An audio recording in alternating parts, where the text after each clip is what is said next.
So I'd like to share a few thoughts about feedback, and we know that feedback has a tremendous impact on student achievement, and we hope a positive impact on student achievement. It certainly is a very complex issue to think about in terms of how we give and receive feedback, and how feedback is so related to many of the teaching strategies that we have in our classrooms.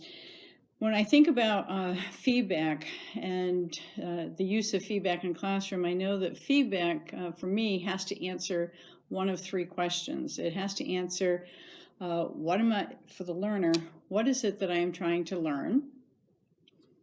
How am I doing in my learning? And where to next? So there are three questions that feedback should be helping the learner to be able to answer. In order to answer that, though, it also involves students being very clear about what it is they're learning today, meaning they need to know what the learning target or the learning intention, the learning goal, whatever language you want to put around it. They need to know what the learning target for the day is and what the success criteria for that learning looks like.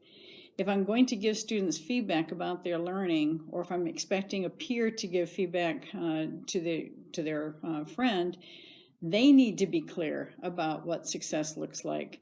There was a really interesting study that Graham Nuttall did, and he is a researcher from New Zealand, and he mic'd up students in a secondary classroom, and he did it for many years, all day long. At the end of the day, he and his graduate assistants would transcribe all of the comments that they had heard from students. Because they were in the classroom, they knew the context for these comments. They knew what was going on in the classroom. And when they did the transcription, they found out that about 80% of the feedback that students hear during a day are coming from, that feedback is coming from other students. The alarming part, however, is that 80% of that feedback is inaccurate. So if we want feedback to be helpful in terms of student achievement, we need to know what success looks like. When students are clear about what success looks like, they can use those success criteria to provide feedback to their colleague, to their friends, and they can also use it to do that self-assessment, to do that self-regulation.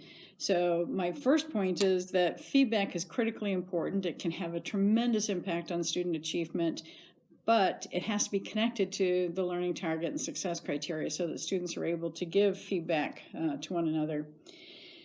In order for it to happen during the classroom, there's some really simple things that I think that we as teachers can do to make sure that feedback is being used as a teaching strategy and as a learning strategy.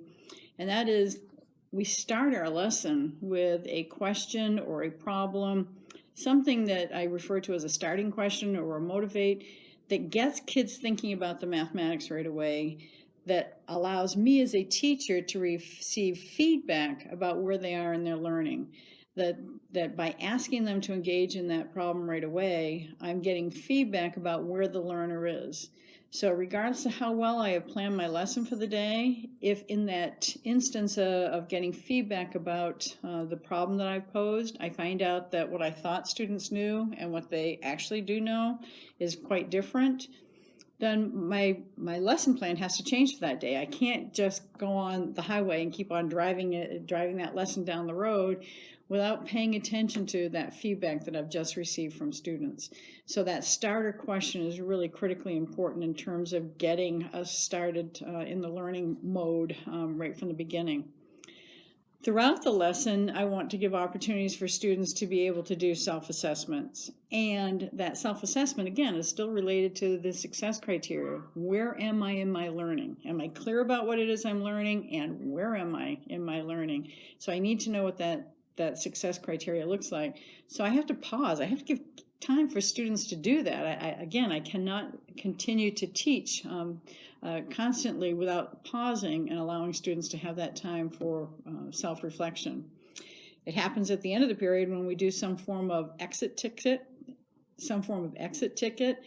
that exit ticket might be something that's in writing, it might be a writing prompt, it might be a turn and talk, but it's that last opportunity in the classroom setting for me to be able to offer feedback and to receive feedback from students.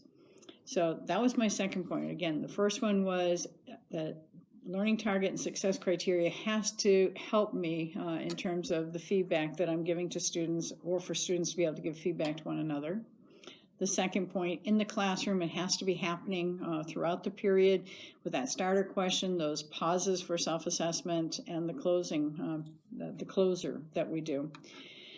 The third point I wanted to make about feedback is that it has to be timely. It has to be timely. We cannot ask students to get involved in some particular problem, or if we give some form of assessment and wait 3 days or a week before we give them feedback. Feedback has to be timely, and it has to be specific to that learning that's gone on. That we don't want the feedback to sound like, we want to make sure that the feedback is specific to the learning target and success criteria for that day. We have to expect students to actually use that feedback as well. So many times I see teachers who spend an enormous amount of time at night grading homework, and they write all their comments on it. They put some sort of grade at the top of it. They hand that homework back to students, and then what happens? Students look at the grade, and if they're polite, they fold their paper in half and they might put it in their notebook. If you don't expect students to use the feedback, do not spend that time writing all those comments. You have to expect students to use the feedback. The feedback should be helping students in their learning. It should be helping them answer one of those 3 questions. So it has to be timely, and expect students to use it. So those are our 3 really quick ideas that I wanted to share about feedback in the classroom.